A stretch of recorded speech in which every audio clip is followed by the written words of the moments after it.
Hi, I'm AJ Hogue, one of the teachers of Learn Real English, and welcome to our video course.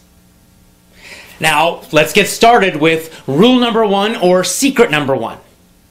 And rule number one is to always learn English phrases. And to never study just individual words. So, in this course, we're going to teach you a totally new way to learn English, a totally new way to study English so that you can speak English quickly, easily, automatically, powerfully, confidently. So, what's the old way of learning English? You know it because you learned it in school, you've been using it for years and years and years. You sit in a classroom, you've got a textbook, you memorize lists of vocabulary words, you study lots and lots and lots of grammar rules, you do lots of reading and little fake conversation drills and activities. And this is the traditional old way of learning English, but we have a totally new and different way of learning it, and we're going to teach you each part of that, one part every day for a full 7 days. So let's start with part one, secret one, rule number one. Learn phrases, not individual words. Now, of course, a phrase is a group of words. It's a group of words that naturally go together. This is very important. You see, when you only study individual words, you are doing a number of things that make learning difficult. Number one, when you study just an individual word, like a vocabulary, something in a vocabulary list, or even in your notebook, you write one single word and then you write the meaning or the translation. Here's the problem. That word has no connections to anything else. Therefore, it's difficult for your brain to remember it. That's why you have to keep repeating again and again. You look at that list and you try to memorize it. And then the next day you forget, and then you go back and you try to memorize it again, and again, and again, and again, and again, and maybe after a very long time you might remember it. But most likely you're going to forget it, especially long term. And yet that's the way most students are learning English and studying vocabulary. Here's another problem with just learning single words. When you study just single words, you're not learning any grammar. But when you study phrases, you are actually learning grammar. It's a kind of an effortless, easy way to learn grammar. You don't need to think about rules. You don't need to think about anything. And yet, you will be learning correct grammar when you study groups of words instead of phrases. Let me give you an example of this. Let's just, take any phrase like, or I'll go to a simple sentence. He was a bad dog. He was a bad dog. Now, let's imagine that you're a new English student and, the word bad is new for you. Of course, I know you know it, but let's just imagine you go way back to the very beginning, your first year of learning English, and bad is a new word.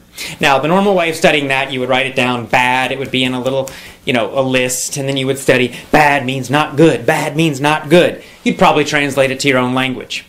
And then after lots and lots and lots of time, maybe you would remember it. Well, using our system, you do something very different. You would write down that whole phrase. He was a bad dog. It's actually a full sentence. Or you could just write down, was a bad dog, or he was a bad dog, whatever. And then every single time you study or review, you would always study the full, complete phrase. You would never just study that word bad. You would study the whole thing. Now, by doing that, you're getting free grammar. How do you know? Well, because first of all, you're getting that verb, was. Right? Was. And that's just going to stick in your brain. He was, he was, he was. You're also learning articles. You don't need to remember what that means. You don't have to even worry about it. And yet you know that it's correct to say, in this situation, a bad dog. He was a bad dog. Some people say a. He was a bad dog. Both pronunciations are correct. So he was a bad dog. He was a bad dog. A lot of students have problems. When do I use or a? When do I not? When do I use the? and you're trying to memorize all these super complicated rules and situations for it, forget that. It's too complicated. You'll never remember it. Just study phrases, and you'll start to feel when to use it, when it's correct, when it sounds correct, and when it sounds strange, when it's not correct to use those things. And of course, this is true for all grammar, all phrases, all vocabulary. By studying a full phrase, or even a full sentence, always, always, always, you're going to get lots of grammar. You're going to learn which vocabulary words go together naturally, and you're going to know when to use them in which situations. Because sometimes, for example, there might be a situation where there are many words that mean the same thing, and yet we typically use one of them. Like, we might say, he was a bad dog. That's a common phrase. A bad dog, bad dog. We use that word bad to describe a dog who's naughty, who's not good. But we don't usually say horrendous. Now, horrendous means super, super bad, really terrible. And yet, we don't usually say he was a horrendous dog. It sounds strange. Even though the meaning is basically correct, yet in normal, real English, not textbooks, but real English, we just don't use that word to describe dogs. Not usually. I don't know why. There's no real rule about it. It's just that's what we usually do. And every language has these kinds of word combinations that are more common, and other word combinations which just aren't used typically. How do you learn that? Well, you can't learn it from any rules, because there are no rules about that. You have to learn it by studying phrases always. Always, always, always study phrases, review phrases. Whenever you learn a new word, don't just write down that individual word. Write down the full phrase, or even better, the full sentence that it's in.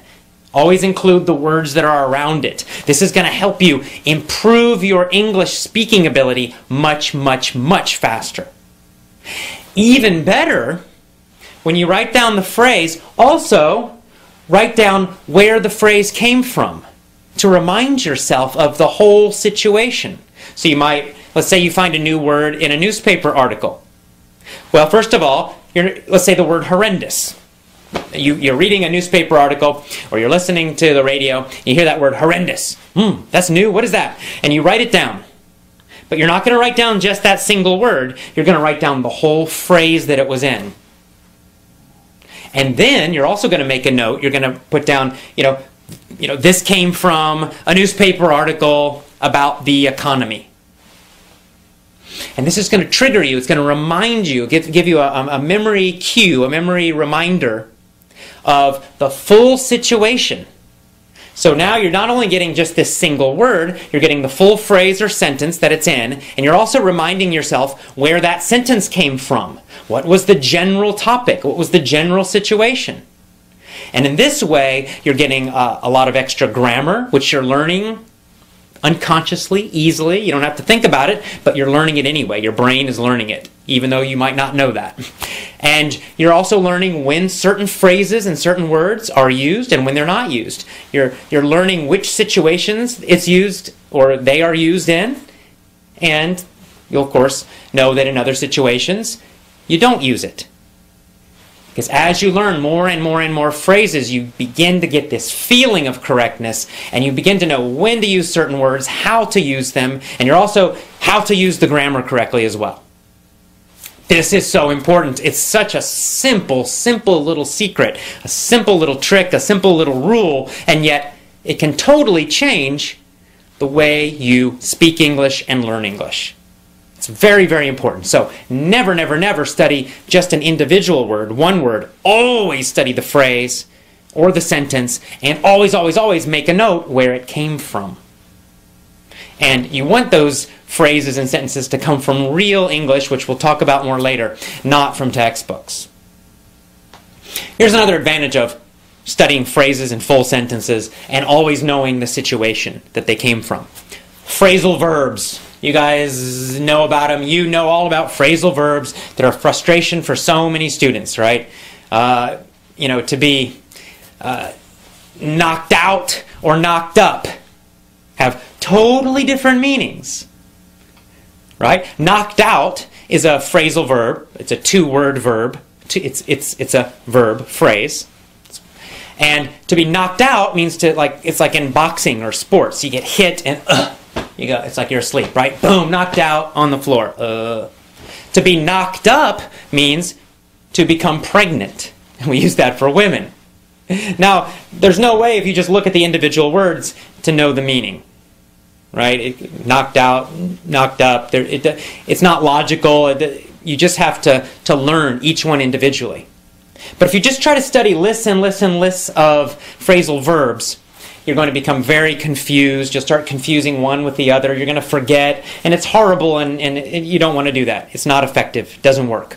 But if you learn those phrasal verbs from real situations, real sentences, real articles, real audios, real speech, and then you always study them in the whole sentence, so then you know the situation, right? If you get the whole sentence, the fighter knocked out the other fighter. And you're always studying that full phrase or sentence. The fighter knocked out the other fighter.